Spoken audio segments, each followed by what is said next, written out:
वांग tang, अब तुम भाग नहीं सकते। मेरे क्षेत्र में आओ। शेन यानफेग ने अपने चेहरे पर भयावह भाव के साथ चिल्लाया। उसे विश्वास था कि उसने वांग टेंग का असली रूप पा लिया है, इसलिए उसने वांग टेंग को अपने क्षेत्र में खींचने के लिए अपना सबसे शक्तिशाली हमला किया। उसका लक्ष्य उसे पूरी तरह से हराना था। एट नोबलबन एट वांग टेंग के अग्नि तत्व क्लोन ने पलक झपकाए। उसने चकमा नहीं दिया और खुद को डोमेन में खींचे जाने दिया। शी त्यानयुन ने भी उसी तरीके से शेन यानफेग के क्षेत्र में प्रवेश किया। वांग टेंग को शेन यानफेग के क्षेत्र में खींच लिया गया है। मैदान के चारों ओर बैठे दर्शक हैरान रह गए। क्या ये वांग टेंग का असली रूप है? मुझे ऐसा नहीं लगता। अगर यही उसका असली रूप है तो वह इतना शांत क्यों रहेगा? ये सही है। वे 5 वांग टेंग ऐसे दिखते हैं जैसे वे सिर्फ शो देखने के लिए यहाँ आए हैं। हाँ, तो शेन यानफेग मूलतः अपने प्रयासों को बर्बाद कर रहा है। अल्पविराम। अखाड़े में पांचों वांग टेंग आकाश में चुपचाप खड़े रहे तथा हस्तक्षेप करने का कोई इरादा नहीं दिखाया। वांग टेंग के असली रूप ने अपनी आंखें बंद कर ली। एक साझा दृष्टि के माध्यम से वह पवन राक्षसी डोमेन के अंदर की स्थिति को देख सकता था। डोमेन के अंदर वांग टेंग का अग्नि तत्व क्लोन आगे के 2 लोगों को शांति से देख रहा था। वांग टेंग, मेरे पवन राक्षसी क्षेत्र में प्रवेश करते ही तुम हार जाओगे, शेन यानफेग ने गर्व से कहा। क्या ऐसा है? वांग टेंग के अग्नि तत्व क्लोन ने एक सार्थक मुस्कान दी। तुम अभी भी क्यों मुस्कुरा रहे हो? क्या तुम्हें पता है कि तुम मरने वाले हो? शेन यानफेग वांग टेंग के आत्मविश्वास भरे चेहरे को बर्दाश्त नहीं कर सका और ठंडी सांस ली। उसने अपनी युद्ध तलवार उठाई। अनगिनत वायुसेना ने उसके युद्ध ब्लेड को घेर लिया और डोमेन की शक्ति एकत्रित हो गई, जिससे सियान ब्लेड लाइट बन गई। उस ब्लेड लाइट के भीतर मौत की एक अंतहीन आभा थी। इसने डोमेन को कयामत की भयावह भावना से भर दिया। मरना! शेन यानफेग चिल्लाया और अपनी युद्ध तलवार नीचे गिरा दी। धमाका! अंतहीन ब्लेड प्रकाश वांग टेंग के अग्नि तत्व क्लोन पर निर्दयतापूर्वक उतरा। यदि यह भयावह हमला वांग टेंग के अग्नि तत्व क्लोन पर पड़ता तो वह टुकड़ों में बिखर जाता। हालांकि क्लोन बच नहीं सका और उसने हमले को अपने ऊपर होने दिया। धमाका! जब ब्लेड की रोशनी ने वांग टेंग के अग्नि तत्व क्लोन को अपने आगोश में ले लिया तो एक गगनभेदी विस्फोट गूंज उठा। शेन यानफेग बहुत खुश था। वांग टेंग बहुत घमंडी था। उसने खुद का बचाव करने की भी जहमत नहीं उठाई। क्या वह मौत चाहता था? इस समय डोमेन के बाहर वांग टेंग ने अपने पृथ्वी तत्व क्लोन को देखा और कहा, आगे बढ़ो। पृथ्वी तत्व क्लोन ने सिर हिलाया। वह प्रकाश की किरण में बदल गया और डोमेन में घुस गया। कई लोगों ने यह दृश्य देखा और आश्चर्यचकित रह गए। पृथ्वी तत्व क्लोन प्रकाश की एक किरण में बदल गया और डोमेन में प्रवेश किया। वह अग्नि तत्व क्लोन की ओर बढ़ा जो ब्लेड की चमक में डूबा हुआ था। यह सही नहीं है। यह दृश्य देखकर शी त्यानयुन के चेहरे पर थोड़ी तब्दीली आ गई। हाँ, शेन यानफेग को भी कुछ गड़बड़ महसूस हुई। उसकी मुस्कान फीकी पड़ गई और उसका हाव भाव थोड़ा बदल गया। इस पल, धमाका! ब्लेड लाइट के केंद्र से अचानक एक गहरे लाल रंग की चमक निकली जिसने वांग टेंग को डुबो दिया। इसके साथ एक अनोखा डोमेन भी था। यह एक डोमेन है, शी त्यानयुन ने धीमी आवाज में कहा। धमाका! जैसे ही उसने बोलना समाप्त किया, उनकी अविश्वसनीय निगाहों के सामने हत्या की मंशा से भरी हरी ब्लेड की चमक गायब हो गई, मानो वह चिलचिलाती गर्मी से पिघल गई हो। एक गहरे लाल रंग का क्षेत्र अचानक फैल गया और शेन यानफेग के क्षेत्र को बाहर धकेल दिया। गतिरोध की स्थिति पैदा हो गई। गहरे लाल रंग के क्षेत्र में बड़ी बड़ी चट्टानें तैर रही थीं। उनकी सतह पर उल्कापिंडों की तरह आग की लपटें जल रही थीं। क्षेत्र में भयानक प्रभुत्व व्याप्त हो गया। वांग टेंग एक विशाल उल्कापिंड पर खड़ा था और उसके चारों ओर आग की लपटें घूम रही थीं। वह आग के राजा की तरह लग रहा था। ज्वलंत चुंबकीय उल्का डोमेन, आपका डोमेन पर्याप्त मजबूत नहीं है। वांग टेंग ने शेन यानफेग को उदासीनता से देखा और शांत स्वर में बोला। शेन यानफेग ने जब ये सुना तो उसका चेहरा बदसूरत हो गया। उसका डोमेन चौथे रैंक पर पहुंच गया था और नए छात्रों में वह निश्चित रूप से सबसे मजबूत में से एक था, अगर सबसे मजबूत नहीं। फिर भी वांग टेंग उसे नीची नजर से देख रहा था। वह उसके तिरस्कारपूर्ण रवैये से अपमानित महसूस कर रहा था। क्या वह आपका क्लोन था? शी त्यानयुन ने वांग टेंग की ओर देखा और पूछा। क्या होगा अगर ऐसा था? वांग टेंग ने शांति से उत्तर दिया। तुम्हारी सारी तरकीबें पहले ही खत्म हो चुकी हैं, इसीलिए तुमने अपने क्लोन की शक्ति का सहारा लिया। हम सही कह रहे हैं, ये वास्तव में तुम्हारा असली रूप है, शी त्यानयुन ने ठंडी मुस्कान के साथ कहा। जो भी सोचो सोचो, तुम वैसे भी हारने वाले हो, वांग टेंग ने अपना सिर हिलाया और बेपरवाही से जवाब दिया। तुम गलत हो, तुम हार जाओगे। शी युनटियन अचानक हंस पड़ा। एक विशेष आभा जो शेन यानफेग से कमजोर नहीं थी, उसके शरीर से फूट पड़ी। धमाका। जब उसने बोलना समाप्त किया तो उसके शरीर से एक नीला क्षेत्र फैल गया। यह एक बहुत ही अनोखा क्षेत्र था जो पानी की प्रचुर शक्ति से भरा हुआ था। इसने एक घना कोहरा बनाया जो हवा में लटका हुआ था। सबसे खास बात यह है कि शितियानयुन का डोमेन और शेन यानफेंग का डोमेन एक दूसरे को पीछे नहीं हटा रहे थे। इसके बजाय उनमें विलय के संकेत दिख रहे थे। यह क्या है? वांग टेंग ने आश्चर्य से अपने सामने के दो डोमेन को देखा। वांग टेंग, आपका हाइब्रिड डोमेन शक्तिशाली है, लेकिन हमारे डोमेन विलय कर सकते हैं, जिससे हम अपने चौथे रैंक वाले डोमेन के साथ पांचवें रैंक वाले डोमेन की शक्ति को उन्मुक्त कर सकते हैं। आप हार गए हैं, शितियानयुन ने ठंडे स्वर में कहा। ओह, आपके डोमेन विलय हो सकते हैं। वांग टेंग ने आश्चर्य से उनकी ओर देखा। शेन यानफेग और शितियानयुन ने कोई समय बर्बाद नहीं किया। उन्होंने एक दूसरे को देखा और अपनी डोमेन शक्ति को उसकी चरम सीमा तक उजागर किया। क्लोन को भी नहीं हरा सकते। 5। शेन यानफेग ने अपनी युद्ध ब्लेड को चलाया और हरे ब्लेड की चमक फिर से प्रकट हुई। अंतहीन पवन ऊर्जा उसकी ब्लेड की चमक पर एकत्रित हुई। इसी तरह शितियानयुन ने अपनी तलवार घुमाई और नीली तलवार की चमक पानी की तरह ऊपर उठी। ये शेन यानफेग के ब्लेड के साथ विलीन हो गई, जिससे ब्लेड और तलवारों का एक बवंडर बन गया। दिलचस्प, वांग टेंग ने आंखें सिकोड़कर कहा। वह उनके डोमेन को देखकर हैरान था। उन्होंने यह उम्मीद नहीं की थी कि कोई व्यक्ति तलवार और ब्लेड, हवा और पानी के सम्मिश्रण को उसी तरह समझ सकेगा जिस तरह उन्होंने समझा। हालांकि उसका बवंडर अभी भी बहुत शक्तिशाली था। उनका ज्वलंत चुंबकीय उल्का डोमेन उनसे निपटने के लिए पर्याप्त था। हालांकि उसने अपने दो क्लोनों को ही मिलाया था, इसलिए उसके पास अपने मूल स्वरूप की पूरी शक्ति नहीं थी। इसलिए वह लापरवाह नहीं हो सकता था। उसने आकाश की ओर हाथ बढ़ाया और विशाल ज्वलंत चट्टानें उसके ऊपर एकत्रित हो गईं, तथा धीरे धीरे एक छोटे क्षुद्रग्रह जैसा एक अविश्वसनीय रूप से विशाल गोला बन गया। पवन बादल डोमेन। शेन यानफेंग और वांग टेंग ने एक ही समय पर हमला किया। उन्होंने अपने क्षेत्र की शक्ति को एक साथ मिला लिया और वांग टेंग पर हमला बोल दिया।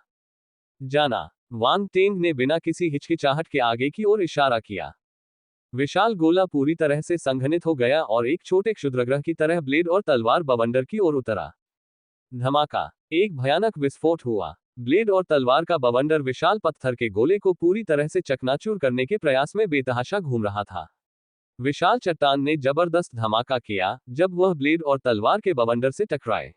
उसके भीतर मौजूद ब्लेड और तलवार की ऊर्जा नष्ट हो गई। दोनों पक्ष गतिरोध में फंसे हुए लग रहे थे। यह एक रस्साकशी थी। शेन यानफेग और शितियानयुन घबरा गए। उन्हें उम्मीद नहीं थी कि वांग टेंग का क्षेत्र इतना शक्तिशाली होगा। इसके विपरीत वांग टेंग शांत रहे और उन्हें कोई चिंता नहीं थी। कुछ ही समय में क्षेत्र में स्थिति अंततः बदलने लगी। दरार। ब्लेड और तलवार वाला बवंडर उस भारी दबाव को सहन नहीं कर सका और लगातार ऐसी आवाजें निकालने लगा मानो वह टूटने वाला हो। कुछ ही सांसों में ब्लेड और तलवार का बवंडर एक साथ टिक नहीं सका और बिखरने लगा। धमाका। अगले ही पल शेन यानफेग और शितियानयुन के प्रतिक्रिया करने से पहले ब्लेड और तलवार का बवंडर हिंसक रूप से बिखर गया। अनगिनत तलवार ऊर्जाएं सभी दिशाओं में फैल गईं। ये कैसे संभव है? शेन यानफेग और शितियानयुन हैरान रह गए। ऐसा लग रहा था कि उनकी आवाज चली गई है। उन्हें इस परिणाम की उम्मीद नहीं थी। उनका संयुक्त क्षेत्र खो गया। बूम एट नोवल एट। जबकि वे दोनों अभी भी अपनी असफलता के सदमे में डूबे हुए थे, विशाल पत्थर का गोला अपनी अजेय शक्ति के साथ सीधे उनकी ओर बढ़ रहा था। जल्दी से पीछे हटो। शितियानयुन ने अपना संयम वापस पाया और पीला चेहरा बनाकर चिल्लाया। वे दोनों तुरंत पीछे हट गए, लेकिन तब तक बहुत देर हो चुकी थी। विशाल पत्थर का गोला अविश्वसनीय गति से और बेजोड़ प्रभाव के साथ नीचे उतरा। वे इससे बच नहीं सके। वे असहाय होकर देखते रहे जब विशालकाय चट्टान टूटकर नीचे गिर रही थी। उन दोनों ने जल्दी से अपने डोमेन को सक्रिय कर दिया, उन्हें तुरंत छोटा करने और अपने शरीर के 1 मीटर के भीतर इकट्ठा करने की कोशिश की।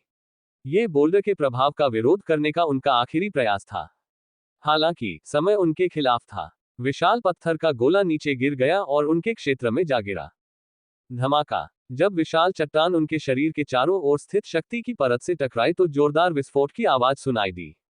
दरार। डोमेन की शक्ति तुरंत बिखर गई। उनके पास इस प्रभाव को झेलने का कोई रास्ता नहीं था। उनके चेहरे भय से भर गए। ये खत्म हो गया। वांग टेंग के होंठ थोड़े से हिले और उसने 2 शब्द बोले। इसके तुरंत बाद विशाल पत्थर का गोला फट गया और एक भयानक बल प्रभाव हुआ जिसने उन दोनों को अपनी चपेट में ले लिया। नहीं, उनके पास केवल चीखने का समय था, उसके बाद वे भयानक विस्फोट में गायब हो गए। धमाका। विस्फोट के प्रभाव से उनके चारों ओर की सुरक्षा कवच हिल गए। ऐसा लग रहा था कि वे किसी भी क्षण टूट जाएंगे। दर्शक भयभीत थे। जब अखाड़े के नीचे मौजूद लोगों ने अविश्वसनीय रूप से शक्तिशाली विस्फोट देखा तो उनके चेहरे की मांसपेशियां फड़कने लगी। यह भयावह था। वांग टेन के पास इतनी भयानक शक्ति कैसे हो सकती है? कुछ क्षण बाद विस्फोट धीरे धीरे शांत हो गया, जिससे अखाड़े की स्थिति स्पष्ट हो गई। मैदान के बीचों बीच एक बहुत बड़ा गड्ढा बन गया था। उसके चारों ओर मकड़ी के जाले जैसी दरारें थी। उसके भीतर दो आकृतियां लेटी हुई थीं, उनके कवच फटे हुए थे और उनके शरीर घावों से ढके हुए थे। वे बहुत दुखी दिख रहे थे। बेचारी। ये दृश्य देखकर कई लोग अवाक रह गए। क्या वे मर गए हैं? कोई पूछे बिना नहीं रह सका। खांसी खांसी। अचानक किसी को जोर से खांसी आई। दोनों आकृतियां धीरे धीरे अपने पैरों पर खड़ी हो गईं। वे मरे नहीं थे, लेकिन उन्हें लगातार खून की खांसी हो रही थी। वे बेहद कमजोर दिख रहे थे। एक और आकृति आकाश से उड़कर गड्ढे के किनारे पर उतरी। उसने भावशून्य भाव से गड्ढे के भीतर दो आकृतियों को देखा। शेन यानफेग और शी तियानयुन ने अपना सिर उठाकर उस व्यक्ति की ओर देखा। उनके चेहरे आक्रोश से भर गए। Tap tap tap. पीछे से कदमों की आवाज आए और कई आकृतियां उभरी। ये वांग टेन का असली रूप था और बाकी बचे क्लोन जो बाहर इंतजार कर रहे थे। तुम तो मेरे क्लोनों को भी नहीं हरा सके। वांग टेंग ने उन दोनों की ओर देखा और अचानक कहा। क्लोन गायब हो गए, जिनमें वह भी शामिल था जिसने शेन यानफेग और शी तियानयुन को हराया था, और वे वापस वांग टेंग के शरीर में विलीन हो गए। फफ। शेन यानफेग और शी तियानयुन की आंखें हिंसक रूप से कांप उठी जब उन्होंने ये दृश्य देखा। उन्होंने मौके पर ही खून की उल्टी कर दी। वांग टेंग के बोलते ही पूरा स्थान शांत हो गया। अब जब उन्होंने वांग टेंग को अपने क्लोन हटाते हुए देखा तो उन्हें अंततः पता चल गया कि वांग टेंग का असली रूप कौन सा था। जब पृथ्वी तत्व क्लोन ने शेन यानफेग के डोमेन में प्रवेश किया और वांग टेंग के अग्नि तत्व क्लोन की मदद की, तो कई लोगों ने अनुमान लगाया कि यह सिर्फ एक क्लोन था जिसे डोमेन में खींच लिया गया था। हालांकि उन्हें अभी भी नहीं पता था कि उसका असली रूप कौन सा था। उन्हें सिर्फ इतना पता था कि अंदर जो था वह उसका क्लोन था। वांग टेंग की क्लोनिंग तकनीक बहुत रहस्यमय थी। बहुत कम लोग इसे समझ पाए। यहां तक कि वहां उपस्थित कुछ शीर्ष ब्रह्मांड स्तर के मार्शल योद्धा भी कुछ नहीं देख पा रहे थे। दरअसल इस मौजूदा स्थिति तक विकसित होने के बाद वांग टेंग की क्लोन तकनीक पहले ही डार्कनेस क्लोन तकनीक से आगे निकल चुकी थी। यह उनकी अनूठी क्लोन तकनीक बन गई थी। वांग टेंग ने केवल डार्कनेस क्लोन तकनीक के सिद्धांतों को लागू किया था और कुछ संशोधन किए थे। इसके अलावा उसके पास बहुत सारी ताकतें भी थीं। भले ही वह एक विशेषता से सारी ताकत निकाल ले और उन्हें अपने क्लोन में इंजेक्ट कर दे, लेकिन इसका उसके मुख्य शरीर पर ज्यादा असर नहीं होगा। यही कारण था कि क्लोन प्रतिभाशाली मार्शल योद्धाओं के खिलाफ लड़ने और जीतने में सक्षम थे। वांग टेंग की उपस्थिति सिस्टम में एक बग की तरह थी। हर कोई अचंभे से मैदान में बने विशाल गड्ढे को देख रहा था। यद्यपि गहरा गड्ढा मैदान के आधे से भी कम हिस्से पर फैला हुआ था। हालांकि यह मत भूलिए कि अखाड़े में एक रक्षा पंक्ति थी। साधारण ब्रह्मांड मंच के मार्शल कलाकारों के हमले उसे नुकसान नहीं पहुंचा सकते थे। हालांकि वांग टेंग ने इतना बड़ा गड्ढा बनाने में कामयाबी हासिल की। यह अविश्वसनीय था। अभी हुआ हमला कितना शक्तिशाली था। यहां तक कि स्वर्ग स्तर पर पहुंच चुके कुछ वरिष्ठ छात्रों के चेहरे पर भी गंभीरता के भाव थे। वे वांग टेंग की शक्ति को गंभीरता से लेने लगे थे, खासकर तब जब हमला केवल वांग टेंग के दो क्लोनों द्वारा ही किया गया था। उसका असली रूप कितना शक्तिशाली था। फैंग यून एलायंस के सदस्य खतरे को भांपकर पहले ही मंच से भाग गए थे, अन्यथा विस्फोट से वे भी प्रभावित हो सकते थे। जब उन्होंने अखाड़े में भयानक छेद देखा तो उनके चेहरे की मांसपेशियां अनियंत्रित रूप से फड़क उठी। फिर उन्होंने तेजी से सांस ली। एट नोवल एट हॉन्फना। उनके चेहरे चोटिल और सूजे हुए थे, इसलिए जब उनकी मांसपेशियां फड़कती थीं तो दर्द होता था। शेन यानफेग और शी तियानयुन ने मुंह से खून थूका और उनके चेहरे और भी पीले पड़ गए। वे वांग टेंग को घूर रहे थे, उनकी निगाहें अनिच्छा और अपमान से भरी हुई थीं। वे खो गए। वे पूरी तरह से पराजित हो गए। यदि वे वांग टेंग से हार गए होते तो कोई बड़ी बात नहीं होती। हालांकि वे एक समूह के रूप में वांग टेंग से लड़ रहे थे। फिर भी वे जीत नहीं पाए और यहां तक कि वांग टेंग के क्लोन से भी हार गए। यदि वे एक क्लोन को भी नहीं हरा सके तो फिर उनके पास स्टेलर अकादमी में बने रहने का साहस कैसे हो सकता है। वे जानते थे कि भविष्य में उनका सामना किससे होगा। शायद जब वे सड़क पर चलेंगे तो लोग उन पर हंसेंगे।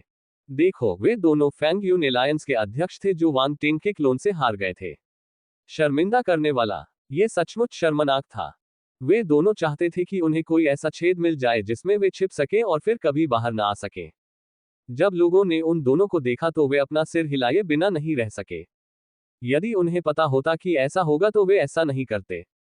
यदि अतीत में उनमें थोड़ी भी गरिमा होती तो उन्हें इतनी शर्मनाक हार का सामना नहीं करना पड़ता। दुर्भाग्यवश प्रारंभ से ही वे अपनी महत्वाकांक्षा के कारण अंधे हो चुके थे तथा किसी भी कीमत पर जीत हासिल करने के लिए घृणित साधनों का सहारा लेने को तैयार थे।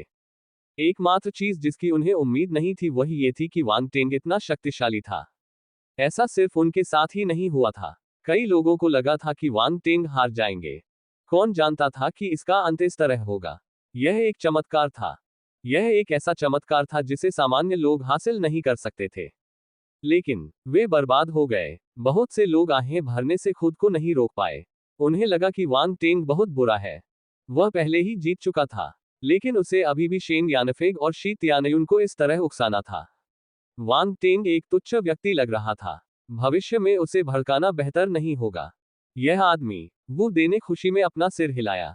वांग टेंग का प्रदर्शन उनकी उम्मीदों से कहीं बढ़कर था। वांग टेंग ने स्टेलर एकेडमीज में कुछ ही समय के लिए कदम रखा था, लेकिन उनकी प्रगति की दर इतनी प्रभावशाली थी कि इससे वे भी हैरान रह गए। हालांकि सबको ये समझने में देर नहीं लगी कि वांग टेंग बीती बातों को भूलने वाला नहीं है। वह शेन यानफेंग और अन्य लोगों को इतनी आसानी से नहीं छोड़ने वाला था। अखाड़े में वांग टेंग अचानक शेन यानफेग और शी तियानयुन की ओर चला गया। उसके हाथ में बिजली का थप्पड़ दिखाई दिया। तुम क्या करने की कोशिश कर रहे हो? खांसी खांसी। शेन यानफेग चौंक गया। उसे फिर से खून की खांसी हुई। कुछ खास नहीं, मैं बस आप लोगों से कुछ बातें करना चाहता था, वांग टेंग ने मुस्कुराते हुए जवाब दिया। सब लोग। कुछ शब्दों का आदान प्रदान। क्या आपके हाथ में जो ईंट है वह कुछ शब्दों का आदान प्रदान करना चाहती है? इधर मत आना। शेन यानफेग चिंतित हो गया जब उसने देखा कि वांग टेंग उसके करीब आ रहा है। फैंग यून एलायंस के सदस्यों का भाग्य अभी भी उसकी याद में ताजा था, और जब उसने वही देखी तो उसे ठीक से पता चल गया कि वांग टेंग के मन में क्या है। मैं स्वीकार करना चाहता हूँ। शी तियानयुन की भौहें फड़क उठी और वह हार स्वीकार करना चाहता था। लेकिन वांग टेंग उसे ऐसा मौका कैसे दे सकता था? इससे पहले कि वह हार शब्द बोल पाता, वांग टेंग तेजी से आगे बढ़ा और अचानक शी तियानयुन के सामने प्रकट हो गया। उसने बिजली का तमाचा घुमाया, वह तेजी से आगे बढ़ा और अचानक शी तियानयुन के सामने प्रकट हो गया। उसने हार घुमाया। टकराना, झपट्टा, धमाका, बिजली चमकने लगी। शी तियानयुन का शरीर पहले से ही कमजोर था, इसलिए वह बिल्कुल भी प्रतिरोध नहीं कर सका। अपने शरीर को बचाने के लिए उसने अपनी शक्ति के अंतिम निशान इकट्ठा करने की कोशिश की, लेकिन उसकी शक्ति पूरी तरह से टूट गई। बिजली के थप्पड़ में आपदा बिजली की शक्ति समाहित थी। एक बार जब ये शरीर पर आक्रमण करती तो बल तुरंत विघटित हो जाता। अपना खुद का स्थान खोजें और वहीं रहें। 2. जब शेन यानफेग ने ये दृश्य बगल से देखा तो वह बुरी तरह डर गया। उसे अब अपने चेहरे की परवाह नहीं थी और वह तुरंत हार स्वीकार करना चाहता था। उसने अपना मुंह खोला और चिल्लाने ही वाला था, मैं। इससे पहले कि वह आगे बोल पाता, बिजली का तमाचा, जो पहले शी तियानयुन के चेहरे की ओर बढ़ रहा था, पहले ही अपना रास्ता बदल चुका था और अब सीधे उसके चेहरे की ओर बढ़ रहा था। शेन यानफेग ने अपना संयम खो दिया और उसकी आंखें बहुत चौड़ी हो गईं। बिजली के तमाचे की बैंगनी आभा उसकी आंखों में झलक रही थी और उसकी पुतलियां सिकुड़ती जा रही थी। टकराना, झपट्टा, धमाका। अखाड़े में बिजली के तमाचे की वही ध्वनि लगातार गूंज रही थी। अखाड़े के नीचे खड़े लोगों के मुंह के कोने फड़क उठे। वे इसे देखना बर्दाश्त नहीं कर सके। बैंग बैंग बैंग, झपट्टा, धमाका, झपट्टा, धमाका। लगातार धीमी आवाजों के साथ भयंकर विस्फोट भी हुए, और शेन यानफेग और शी तियानयुन अभी भी हार स्वीकार करो शब्द नहीं बोल पाए। वांग टेंग ने उन्हें बोलने से रोका। वे केवल अपनी आंखों से ही वुडे को संदेश भेज सकते थे। हम हार स्वीकार करना चाहते हैं। आहम। वुडे ने अपना गला साफ किया और ऐसा दिखावा किया जैसे उसने कुछ नहीं देखा। उसकी नजर इधर उधर भटक गई और उसने अपनी शराब का घूंट लिया, दूसरों से नजरें मिलाने से पूरी तरह बचते हुए। काउंसलर वुडे, क्या हम उसे नहीं रोकेंगे? अकादमी के मध्यस्थता संघ के एक सदस्य ने पूछे बिना नहीं रह सके। क्या उन्होंने हार स्वीकार कर ली है? वुडे ने पूछा। अकादमी के मध्यस्थता संघ के सदस्य अवाक रह गए। यदि उन्होंने हार स्वीकार कर ली होती तो उन्होंने ये सवाल नहीं पूछा होता। नहीं, उसने जवाब दिया।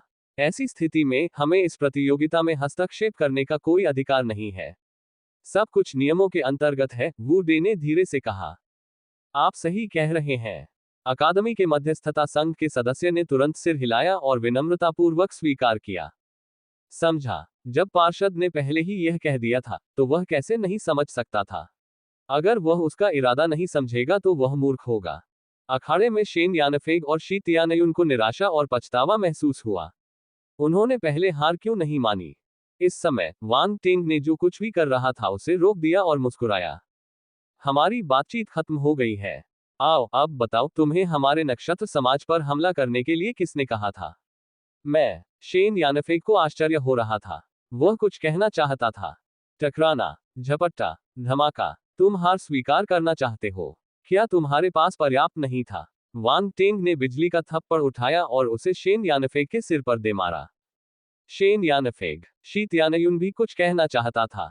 क्या आप भी हार स्वीकार करना चाहते हैं। वांग टेंग ने तुरंत उसकी ओर देखा और मासूमियत से पूछा। वांग टेंग, अपनी किस्मत को इतना भी मत बढ़ाओ। शी तियानयुन अपने सूजे हुए चेहरे के बावजूद आश्चर्यजनक रूप से कुछ हिम्मत रखते हुए उसने अपने दांत पीसते हुए कहा। उसे पता था कि वह ये शब्द नहीं कह सकता। अगर ऐसा कोई संकेत होता तो वांग टेंग उसे तुरंत रोक देता। वह उन्हें मैदान में बनाए रखने के लिए दृढ़ संकल्पित थे। ऐसा लगता है कि तुम अभी तक मुझसे प्रभावित नहीं हुए हो। वांग टेंग ने अपना सिर हिलाया और आह भरी। एक बार फिर उसने अपने हाथ में बिजली का थप्पड़ घुमाया और शी तियानयुन के सिर पर निशाना साधा। फक। शी तियानयुन ने उम्मीद नहीं की थी कि वांग टेंग इतनी जल्दी काम करेगा। वह अपने दिल में कोसने से खुद को रोक नहीं पाया। वह प्रतिरोध करने में असमर्थ था और केवल देखता रह गया कि ईंट उसके सिर पर कैसे गिर रही है। उस क्षण उसे थोड़ा अफसोस हुआ। क्या यह इसके लायक था। यह सचमुच दर्दनाक था। बैंग बैंग बैंग, झपट्टा, धमाका।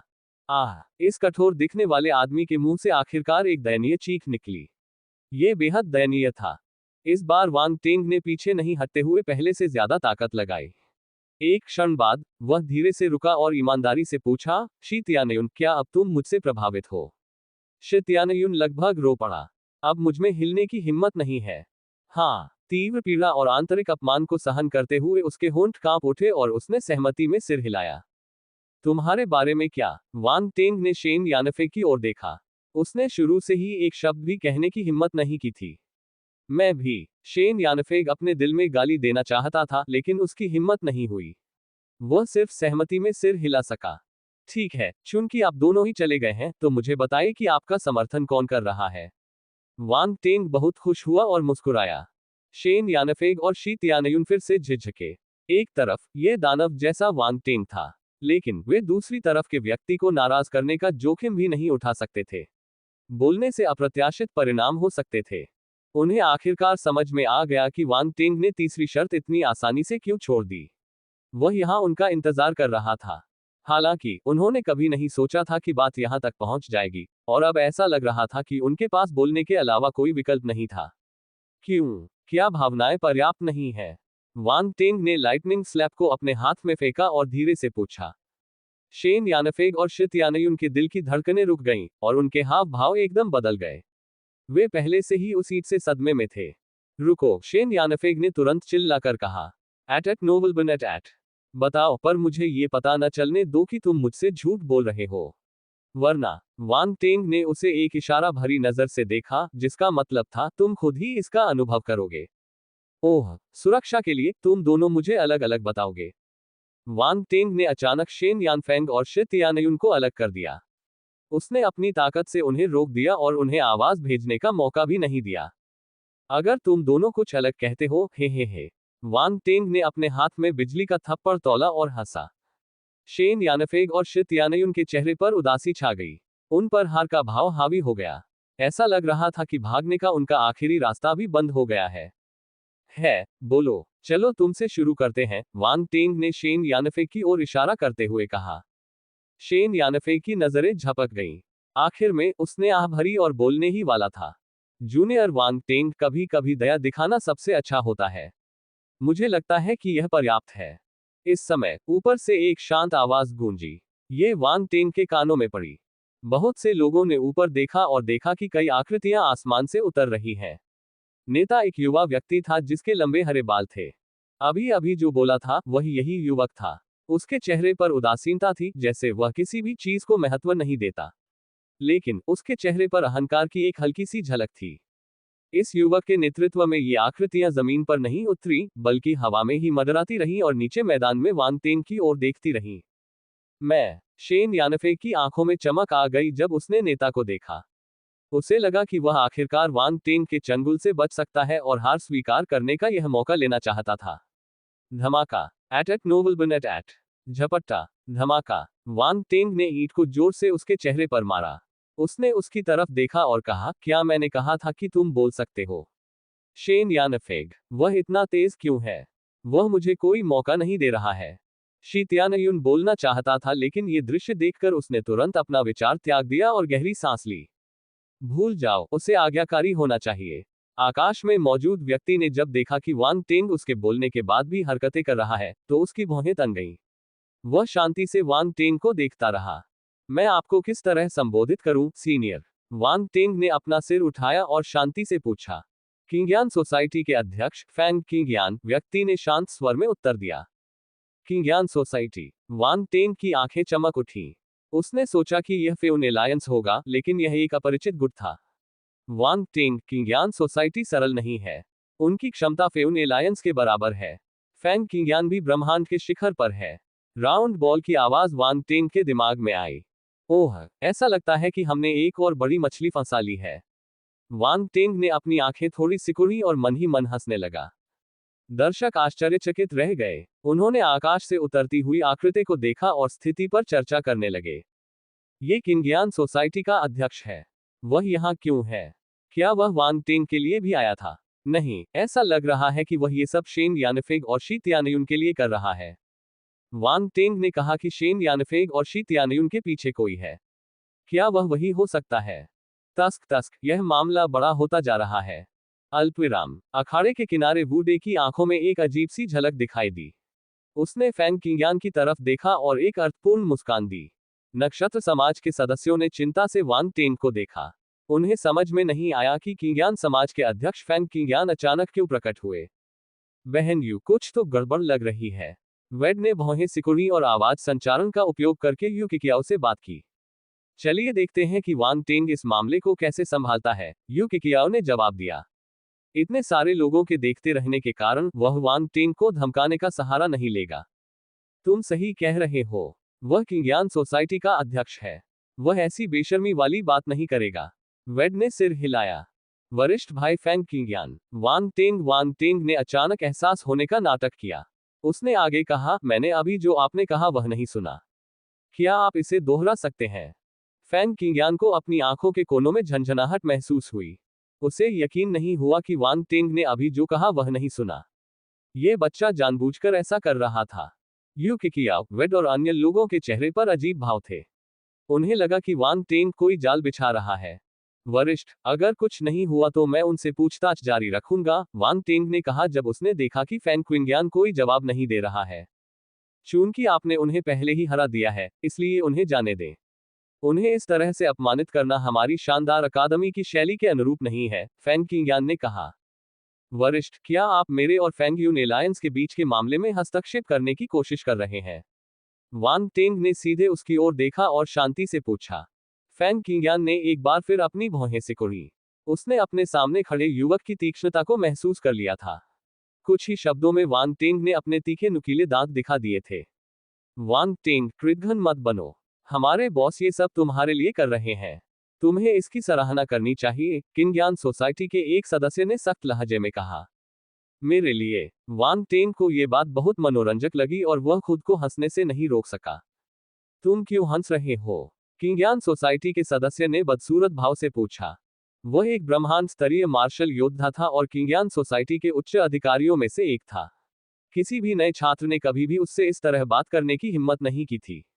यहां तक कि पिछले 2 वर्षों में अकादमी में प्रवेश लेने वाले नए छात्र भी उसके साथ सम्मान से पेश आते थे और जरा सा भी असम्मान करने की हिम्मत नहीं करते थे। फिर भी वांग टेंग उदासीन बने रहे और यहां तक कि उन्होंने अपने राष्ट्रपति के शब्दों का खंडन भी किया। और उसके लिए तो यह और भी बुरा था। वांग टेंग के चेहरे पर जो भाव थे वे अविश्वसनीय रूप से उपहासपूर्ण लग रहे थे। इससे वह बेहद असहज हो गया। जब से वांग टेंग ने उनकी किंग्यान सोसाइटी के बारे में सुना, उसने कभी भी उन्हें गंभीरता से नहीं लिया। उनके अनुसार वांग टेंग को बिल्कुल भी आत्म जागरूकता नहीं थी। वह खुद को बहुत ज्यादा आंक रहा था। युवा को कोई डर नहीं होता। मैं तुम्हारी नादानी पर हंस रहा हूं। वांग टेंग ने ठहाका लगाया। तुम? किंग्यान सोसाइटी का सदस्य क्रोधित हो गया। उसने वांग टेंग को घूर कर देखा। क्यों? क्या तुम नाराज हो? वांग टेंग ने उसे ठंडे अंदाज में देखा। मैंने पहले ही तुम्हें बेवकूफ न कहकर बदनाम कर दिया है। क्या तुमने कहा कि तुम ये सब मेरे लिए कर रहे हो? तुम अपने आप को क्या समझते हो? क्या तुम्हें लगता है कि मेरे लिए क्या सबसे अच्छा है, इस बारे में तुम्हारा कोई कहना है? अपना खुद का स्थान खोजें और वहीं रहें। 4. लानत है। किंग्यान सोसाइटी के सदस्य का चेहरा बदल गया। वह क्रोधित हो गया। अगर हालात ऐसे न होते तो वह वांग टेंग को दबाने के लिए हिंसा का सहारा ले सकता था। उसने उससे ये भी पूछा कि वह अपने आप को क्या समझता है। किसी ने भी उससे इस तरह बात करने की हिम्मत नहीं की थी। चले जाओ, वांग टेंग ने ठंडे स्वर में कहा। जितना दूर जा सकते हो चले जाओ। तुम कौन हो? देखने वाले दंग रह गए। वांग टेंग सचमुच एक कठोर आदमी था। दूसरा पक्ष किंग्यान सोसाइटी का एक उच्च पदस्थ सदस्य था, एक ब्रह्मांड स्तरीय मार्शल योद्धा। फिर भी उसने उसे कोई चेहरा नहीं दिखाया। भले ही वह उस आदमी को पसंद न करता हो, फिर भी उसे इतना मुखर नहीं होना चाहिए। ऐसा प्रतीत होता था कि उसे किंग्यान समाज के प्रति कोई सम्मान नहीं था। और तो और किंग्यान सोसाइटी का अध्यक्ष वहीं खड़ा था। क्या वह एसोसिएशन के एक वरिष्ठ व्यक्ति का अपमान करके सोसाइटी को भड़का नहीं रहा था? एक पल के लिए सभी ने वांग टेंग को भगवान जैसा व्यक्ति माना, यहां तक कि वरिष्ठ छात्रों ने भी। कई नए छात्रों ने उनकी बहुत प्रशंसा की। बॉस अद्भुत है। उसे दूसरे पक्ष की बिल्कुल भी परवाह नहीं है। वेड ने आश्चर्य से कहा, अविश्वास में अपना सिर हिलाते हुए। वह आदमी हमेशा से ऐसा ही रहा है। किंग्यान सोसाइटी के उच्च अधिकारियों ने सोचा कि वे उसके जैसे किसी व्यक्ति को धमका सकते हैं, तो उन्होंने गलत लक्ष्य चुना है। यू किकियाओ ने चमकती आंखों से कहा। मुझे नहीं पता क्यों, लेकिन अपने नेता को इस तरह देखकर मैं अचानक बहुत उत्साहित महसूस कर रहा हूं। वेड ने कहा। यू किकियाओ ने अवाक होकर उसकी ओर देखा। तुम इतने उत्साहित क्यों हो? क्या तुम ऊपर जाकर उसका बोझ बांटना चाहते हो? अरे, भूल जाओ, अपने छोटे शरीर के कारण मैं वहां एक उंगली भी नहीं उठा पाऊंगा। वेड अजीब तरह से हंसा। यू क्यूकियाओ ने उस पर तिरस्कार भरी नजर डाली। बोरेट और यू यूनशियान उसे अजीब नजरों से देखने लगे। शुरुआत में जब किंग्यान सोसाइटी सामने आई तो शेन यानफेंग और शित यानयुन को उम्मीद की एक किरण दिखी। लेकिन जब उन्होंने देखा कि वांग टेंग ने उन्हें कोई सम्मान नहीं दिया तो उन्हें बहुत आश्चर्य हुआ। आखिर यह आदमी कौन था? क्या वह किंग्यान सोसाइटी से नहीं डरता था? इस समय उन्हें वांग टेंग पूरी तरह से अप्रत्याशित लगा। ऐसा लग रहा था जैसे वे एक ही दुनिया से नहीं थे। क्या वह सचमुच एक नया छात्र था? अच्छा, स्टार रैंकिंग की यह प्रतिभा अपने आप में इतनी मस्त है। किंग्यान सोसाइटी का सदस्य गुस्से से उबल पड़ा।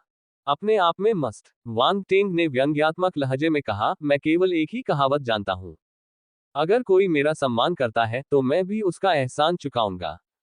लेकिन अगर कोई पागल कुत्ता मुझे काट ले तो मैं उस पर पैर रखूंगा और उसके दांत तोड़ दूंगा।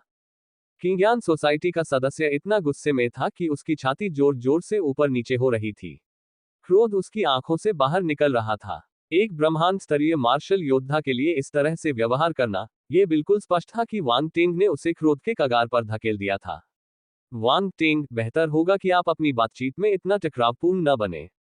एट नोबल बन एट फैंग किंग्यान ने हाथ हिलाकर किंग्यान सोसाइटी के उस सदस्य को रोका जो विस्फोट के कगार पर था। उसने वांग टेंग को गौर से देखा और शांति से कहा, मैं आपके मामलों में दखल देने का इरादा नहीं रखता। मैं तो बस आपको एक सलाह देना चाहता था। वरिष्ठ, क्या आपने मुझे सलाह देना समाप्त कर दिया है? यदि आपने अपना काम पूरा कर लिया है तो आप कहीं और जा सकते हैं। वांग टेंग ने अपना हाथ इस तरह हिलाया मानो वह किसी मक्खी को भगा रहा हो। मौन। वहां एक अजीब सी खामोशी छा गई। हर कोई वांग टेंग को ऐसे देख रहा था जैसे वह कोई भूत हो। अरे बाप रे, क्या वांग टेंग को पता था कि वह किससे बात कर रहा था? वह किंग्यान सोसाइटी का अध्यक्ष था। वह उसे कहीं और जाने के लिए कैसे कह सकता था? क्या यह आदमी मौत की तलाश में था? हालांकि वांग टेंग ने पहले फैंग क्विंग्यान से बात करते समय तीखे लहजे का इस्तेमाल किया था, लेकिन इस पल की तुलना में ये कुछ भी नहीं था। भले ही उन्होंने किंग्यान सोसाइटी के एक उच्च सदस्य को डांटा था। उस व्यक्ति की तुलना राष्ट्रपति से नहीं की जा सकती। इसलिए सभी ने सोचा कि वांग टिंग किंगयान सोसाइटी के अध्यक्ष के सामने खुद को संयमित रखेगा। लेकिन उन्हें आश्चर्य हुआ कि वह और भी अधिक रूखा था और उसने और भी कम सम्मान दिखाया। शेन यानफेग और शी तियानयुन ने अपने सिर उठाए और वांग टिंग को ऐसे घूरने लगे जैसे वह कोई राक्षस हो। यू किकिया, वेड और अन्य लोग हैरान रह गए। उन्हें उम्मीद नहीं थी कि वांग टिंग इतना सीधा और खुलेआम किंगयान सोसाइटी के अध्यक्ष से भिड़ जाएगा। फैंग किंगयान का चेहरा आखिरकार काला पड़ गया। उसने अपनी आंखों में एक भयावह चमक के साथ वांग टिंग को ठंडी निगाहों से देखा। हा, ये बहुत दिलचस्प है। आसमान से हंसी की आवाज आई। फेयुन एलायंस और विच टॉवर एलायंस अंतरिक्ष यान से दो अन्य समूह के लोग दिखाई दिए। वे आकाश से नीचे तैरते हुए आए। जो व्यक्ति हंस रहा था वह विच टावर एलायंस का अध्यक्ष वुमिंग था। वुमिंग, फैंग किंगयान ने भावशून्यता से उसकी ओर देखा और ठंडे स्वर में उसका नाम लिया। मेरी बात पर ध्यान मत दीजिए, मैं यहाँ सिर्फ शो देखने आया हूँ। कृपया जारी रखिए, वुमिंग ने मुस्कुराते हुए हाथ हिलाते हुए कहा, यह बहुत दिलचस्प है। मैंने कभी नहीं सोचा था कि आज इतना रोमांचक नाटक देखने को मिलेगा। हा, यह एक शानदार शो है। फैंग किंगयान को लगा कि उसका दिल तेजी से धड़क रहा है। वुमिंग के शब्दों से उसे ऐसा लग रहा था जैसे उसके साथ कोई खिलवाड़ कर रहा हो। भाई फैंग, ये प्रतियोगिता उनका व्यवसाय है। आपको इसमें हस्तक्षेप नहीं करना चाहिए। जी फेउन ने मुस्कुराते हुए अर्थपूर्ण लहजे में कहा, या फिर कुछ ऐसा है जो आप नहीं चाहते कि हर कोई जाने। हम्फ, फैंग किंगयान ने नाक भान सिकोड़ी। ऐसा कुछ भी नहीं है जो मैं दूसरों को नहीं बता सकता। उस स्थिति में वांग टिंग को यह मैच खत्म करने दें। जी फेउन ने मुस्कुराते हुए वांग टिंग की ओर मुड़कर कहा, वांग टिंग, मुझे विश्वास है कि आप जारी रख सकते हैं। वांग टिंग की नजर सभी पर घूमी और आखिरकार शेन यानफेग और शी तियानयुन के चेहरों पर लौट आए। उसने मुस्कुराते हुए कहा, बोलो, हमें बताओ कि तुम क्या जानते हो। अपना खुद का स्थान खोजें और वहीं रहें। 5. शेन यानफेंग और शी तियानयुन ने अवचेतन रूप से फैंग क्विंगयान को देखा। अगले ही पल उनकी नजरें बर्फीली और ठंडी आंखों से मिली और उनकी रीढ़ की हड्डी में सिहरन दौड़ गई। वे एक और शब्द बोलने की हिम्मत नहीं जुटा पाए। ऐसा लगता है कि तुम भूल गए हो कि मैंने क्या कहा था, वांग टिंग ने हंसते हुए कहा। नहीं। शेन यानफेग और शी तियानयुन दोनों कांप उठे। अंततः उन्हें ईंट से प्रताड़ित होने का डर याद आ गया। वांग टिंग ने उन्हें प्रतिक्रिया करने का कोई मौका नहीं दिया। उसने बेरहमी से अपना लाइटनिंग स्लैब फेंक दिया। बैंग बैंग बैंग, झपट्टा, धमाका। धीमी आवाज के साथ साथ गड़गड़ाहट की गूंज बहुत देर तक अखाड़े में गूंजती रही, जब तक शेन यानफेग और शी तियानयुन पूरी तरह से सुअर के सिर में बदल गए और जमीन पर पड़े रहे। हर जगह ऐंठन हो रही थी। उनके सिर पर मांस का एक भी टुकड़ा ऐसा नहीं था जो चोटिल न हुआ हो। केवल उनकी आंखों के लिए एक छेद बचा था। शैतान, वह एक शैतान था। वे वांग टिंग से बहुत डर गए थे। वे खुद पर बिल्कुल भी नियंत्रण नहीं रख पा रहे थे। एड्स बाय पब फ्यूचर, ये किसी भी व्यक्ति के सहन करने की क्षमता से परे था। क्या अब तुम बोल सकते हो, वांग टिंग ने ऐसे लहजे में पूछा जो काफी विनम्र लग रहा था, जैसे कि जिस व्यक्ति ने अभी इतनी निर्दयता से काम किया था वह नहीं था। मैं बात करूंगा, कृपया मत करो। हमें अब और मत मारो। शेन यानफेग कमजोर होकर जमीन पर लेट गया। वह बेहद कमजोर था और आखिरकार उसने हार मान ली। उसे किसी और चीज की परवाह नहीं थी और उसने कर्कश आवाज में बात की। ये कौन है, वांग टिंग ने पूछा। ये वही है, किंगयान सोसाइटी के अध्यक्ष फैंग किंगयान। उन्होंने हमें ऐसा करने के लिए कहा। शेन यानफेग ने अपना हाथ उठाया और फैंग किंगयान की ओर इशारा किया। इस समय उसके मन में फैंग किंगयान के प्रति थोड़ी नाराजगी भी थी। उसके कारण ही उन्होंने इस शैतान को भड़काया था। ये सब उसके कारण था। इस समय वांग टिंग ने उन पर जो आतंक मचाया था वह फैंग किंगयान द्वारा पहले उनके लिए उत्पन्न किए गए खतरे से कहीं अधिक था। तुम क्या कहते हो, वांग टिंग ने फैंग किंगयान की ओर देखा और फिर अपनी नजर शी तियानयुन की ओर घुमाई। उसे लगा कि एक व्यक्ति की गवाही पर्याप्त नहीं है और उसे पहचानने के लिए दोनों की जरूरत है। उनके आसपास के लोग अचंभित थे। वे अपनी सांसें रोककर शी तियानयुन को देख रहे थे। क्या फैंग किंगयान ने फैंग यून एलायंस को ऐसा करने के लिए उकसाया था? फैंग किंगयान भावशून्य था। उसकी आंखों में कोई भावना नहीं दिख रही थी। जो लोग उसे अच्छी तरह जानते थे वे समझ गए थे कि वह गुस्से से उबल रहा था। ये फैंग किंगयान है। वह तुम्हें वश में करना चाहता है, इसलिए उसने हमें बार बार तुम्हें भड़काने और तुम्हें चुनौती देने के अवसर खोजने का आदेश दिया है। वह नक्षत्र समाज को भंग करने का अवसर खोजना चाहता है ताकि वह तुम पर अपनी कृपा बरसा सके। इस तरह तुम किंगयान समाज में शामिल हो जाओगे। ये सब उसकी योजना का हिस्सा है, शी तियानयुन ने एक पल की चुप्पी के बाद कहा। ऐसा लग रहा था कि उसने अपनी किस्मत को स्वीकार कर लिया है। एड्स बाय पब फ्यूचर हॉन्फना। उनके बोलने के बाद वहां हंगामा मच गया। शी तियानयुन के शब्दों ने सच्चाई को उजागर कर दिया। ये वास्तव में फेंग किंग्यान था जिसने इसे अंजाम दिया था। उसने फेंग यून गठबंधन को नक्षत्र समाज को भड़काने और स्थिति को इस हद तक नियंत्रित करने का निर्देश दिया था। ये सब सिर्फ वांग टेंग को वश में करने के लिए किया गया था। कैसी कुटिल योजना है। ये फेंग किंग्यान बेशर्म है। वेड ने दांत पीस लिए। वह एक गुट का अध्यक्ष है। मुझे उम्मीद नहीं थी कि वह इतना नीच होगा, यू किकियाओ ने तिरस्कार के साथ कहा। वू मिंग और जी फेउन ने फेंग किंग्यान को उपहासपूर्ण दृष्टि से देखा। वे इस स्थिति का आनंद ले रहे थे। भाई फेंग, तो यहीं पर आपका आत्मविश्वास निहित है। कोई आश्चर्य नहीं कि आपने कहा कि वांग टेंग किंग्यान सोसाइटी में शामिल हो जाएगा और फेउन एलायंस के पास कोई मौका नहीं है। यदि आप सफल हो जाते तो हमारे पास कोई मौका नहीं होता, जी फेउन ने हंसते हुए कहा। भाई फेंग, आपके तरीकों ने मुझे सचमुच प्रभावित किया है। वू मिंग ने फेंग किंग्यान की ओर अपनी मुठ्ठियां मोड़ी और मुस्कुराया। Ads by pub future. Feng Qingyan का चेहरा हरा हो गया। At noble at Qingyan society के सदस्यों के चेहरे पर अप्रिय भाव थे। जब उनकी योजनाएं पूरी तरह से उजागर हो गईं तो वे बहुत शर्मिंदा महसूस कर रहे थे। वरिष्ठ, क्या आपको कुछ कहना है? वांग टेंग ने फेंग किंग्यान को देखा और शांति से पूछा। यह तो बस उनकी कहानी है। किंग्यान सोसाइटी ऐसा घिनौना काम क्यों करेगी? फेंग किंग्यान ने अपना संयम संभाला और शांति से जवाब दिया। ओह, क्या तुम ये कह रहे हो कि तुम ऐसा करने की हिम्मत तो करते हो लेकिन इसे स्वीकार करने की हिम्मत नहीं रखते? वांग टेंग मुस्कुराया। तो फिर तुमने मुझे पहले इस मैच को जारी रखने से रोकने की कोशिश क्यों की? क्या तुम दोषी महसूस कर रहे थे? मैंने पहले ही कहा है कि मैं आपको सिर्फ सलाह दे रहा हूं और याद दिला रहा हूं, फेंग किंग्यान ने कहा। आप कितने नेक सीनियर हैं। वांग टेंग ने ताली बजाई। आपने वाकई मेरे क्षितिज का विस्तार किया है। उसके चेहरे का भाव ठंडा पड़ गया। भले ही यह मामला आपके किंग्यान सोसाइटी से संबंधित हो या न हो, मैं इसे याद रखूंगा। हम किसी दिन फिर मिलेंगे। फेंग किंग्यान ने वांग टेंग की तरफ देखा और कुछ नहीं कहा। वह मुड़ा और चला गया। वह किंग्यान सोसाइटी के अन्य सदस्यों के साथ अंतरिक्ष यान में उड़ गया और दूर आकाश में गायब हो गया। चाहे जो भी हो, आज का दिन किंग्यान सोसाइटी के लिए अपमानजनक था। चाहे वह इसे स्वीकार करे या नहीं, बहुत से लोग इस पर विश्वास करेंगे। माननीय किंग्यान सोसाइटी ने एक नए छात्र की भर्ती के लिए ऐसा घृणित तरीका अपनाया। यह नृशंस था। उनकी प्रतिष्ठा पूरी तरह धूमिल हो गई। फेंग किंग्यान के लिए यह स्वीकार करना कठिन होगा, जो हमेशा से आत्मविश्वासी और गौरवान्वित रहा था। वांग टेंग ने किंग्यान सोसाइटी के अंतरिक्ष यान को भावशून्य होकर जाते देखा। कोई नहीं जानता था कि वह क्या सोच रहा था। सभी दर्शकों ने आश्चर्य से अपना सिर हिलाया। शुरू में उन्हें लगा कि यह नए छात्र गुटों के बीच मामूली झड़प है, लेकिन यह शक्तिशाली किंग्यान सोसाइटी से जुड़े टकराव में बदल गया था। इसके अलावा वांग टेंग के हाथों किंग्यान सोसाइटी को भी भारी नुकसान उठाना पड़ा। लाभ, दो शक्तियों की सद्भावना। एक अखाड़े में, यद्यपि किंग्यान सोसाइटी के लोग चले गए थे, फिर भी कुछ मामले अभी भी अनसुलझे थे।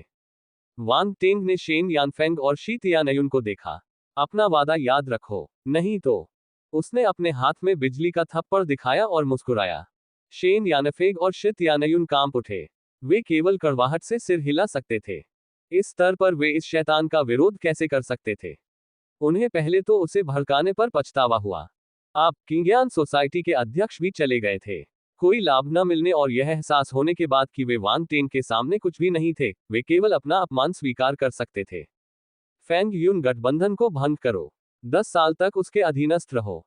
इनमें से कोई भी बात उनके लिए बहुत बड़ा झटका थी। शेन यानफेंग और शी तियानयुन महत्वाकांक्षी व्यक्ति थे, जिसके कारण उन्होंने फेंग यून एलायंस की स्थापना की। हालांकि इसकी स्थापना के कुछ समय बाद ही इसे भंग कर दिया गया। ये कहना सुरक्षित था कि भविष्य में उनके पास कोई दूसरा गुट बनाने का कोई मौका नहीं होगा। कोई भी व्यक्ति ऐसे संगठन में शामिल नहीं होना चाहेगा जिसका नेतृत्व दो विफलताओं के साथ हो। यदि यह एक साधारण विफलता थी, तो ये कुछ भी नहीं था। Ads by pub Future. सबसे महत्वपूर्ण बात यह है कि उनकी प्रतिष्ठा इतनी खराब हो चुकी थी कि उसे सुधारा नहीं जा सकता था, यहां तक कि किंग्यान सोसाइटी की प्रतिष्ठा से भी बदतर हो गई थी। उन्हें शुरू में नक्षत्र समाज के अस्तित्व का मुकाबला करने के लिए सबसे आगे लाया गया था, लेकिन चुनौती के दौरान उनके घृणित कार्यों ने उन्हें कई नए छात्रों की अवमानना का पात्र बना दिया। अब कोई भी उन्हें भर्ती नहीं करना चाहेगा। जहां तक फेंग यून गठबंधन के उन सदस्यों का सवाल है जिन्हें वांग टेंग ने पीटा था, सबसे पहली बात जो उन्होंने की वह थी फेंग यून गठबंधन को छोड़ना। दूसरा कारण ये था कि वांग टेंग ने उन्हें इतनी बुरी तरह पीटा कि उनकी प्रतिष्ठा ही खत्म हो गई और वे मजाक बन गए। ये पूरा प्रकरण उनके इतिहास में एक काले अध्याय के रूप में दर्ज किया जाएगा। अब उनके लिए स्टेलर अकादमियों में अपना गुट बनाना लगभग असंभव था। वास्तव में फेंग यून गठबंधन उसी समय अतीत की बात बन गया था जब वे दोनों पराजित हो गए थे। वांग टेंग ने उन पर कोई ध्यान नहीं दिया। उसने अपने आसपास का माहौल देखा और अखाड़े में मौजूद सभी विशेषता वाले बुलबुले उठा लिए। नक्षत्र बल पवन तारांकन 8500, पवन राक्षसी डोमेन 1300, स्वर्गीय राक्षसी पवन दमन ब्लेड 3000, दिव्य स्तर पवन प्रतिभा 1300, ब्रह्मांड क्षेत्र आत्मा 2300, ब्रह्मांड क्षेत्र ज्ञानोदय 3000, नक्षत्र बल जल तारांकन 9000, जल बादल डोमेन 1500, जल बादल तलवार कौशल 4000, ads by pub future, Divya स्तर जल प्रतिभा 2000 एट नोबल बन एट, ब्रह्मांड क्षेत्र आत्मा 2800, ब्रह्मांड क्षेत्र ज्ञानोदय 3600, पवन बादल डोमेन 3000, अल्पविराम। वांग टेंग के शरीर में विशेषता बुलबुले की एक श्रृंखला बह रही थी जैसे कि उन्हें किसी अदृश्य धागे द्वारा खींचा जा रहा हो। वांग टेंग के शरीर में दो नक्षत्र बल प्रकट हुए। एक हरा नक्षत्र पवन बल था जबकि दूसरा नीला नक्षत्र जल बल था। धमाका। जैसे ही दो नक्षत्र बल उसके आंतरिक ब्रह्मांड में विलीन हुए, वांग टेंग का शरीर कांप उठा और साथ में एक विस्फोट हुआ जिसे केवल वह ही सुन सकता था। सफलता। वांग टेंग दंग रह गया। अभी अभी उनका तारामंडल जल बल चौथे स्तर पर पहुंच गया था। उसने पहले ही फेंग यून एलायंस के सदस्यों द्वारा गिराए गए विशेषता बुलबुले उठा लिए थे। तारामंडल मेटल फोर्स के अलावा जो चौथे रैंक पर पहुंच गया था और जिसे ऊपर उठाना आसान नहीं था, अन्य चार फोर्स एक स्तर तक बढ़ गए थे और ब्रह्मांड चरण के तीसरे स्तर पर पहुंच गए थे। शित्यानयुन के नक्षत्र जल बल ने उनकी जल बल को ब्रह्मांड चरण के चौथे स्तर तक बढ़ने की अनुमति दी। तारामंडल धातु बल 36,500 बटा 40,000 ब्रह्मांड चरण चौथा स्तर, एड्स बाय पब फ्यूचर। तारामंडल लकड़ी बल 15,600 बटा 30,000 ब्रह्मांड चरण तीसरा स्तर, तारामंडल जल बल 300 बटा 40,000 ब्रह्मांड चरण चौथा स्तर, तारामंडल अग्नि बल 8,900 बटा 30,000 ब्रह्मांड चरण तृतीय स्तर, तारामंडल पृथ्वी बल 10,200 बटा 30,000 ब्रह्मांड चरण तृतीय स्तर। एक नजर में वांग टेंग पहले ही दो बलों के लिए चौथे स्तर के ब्रह्मांड चरण तक पहुंच चुका था। अन्य बल तीसरे स्तर के ब्रह्मांड चरण में थे। उसकी साधना गति प्रभावशाली थी। ज्यादातर लोग ब्रह्मांड चरण के तीसरे स्तर तक पहुंचते थे, जैसा कि लू तियान जैसे पहले के विरोधियों के साथ देखा गया था।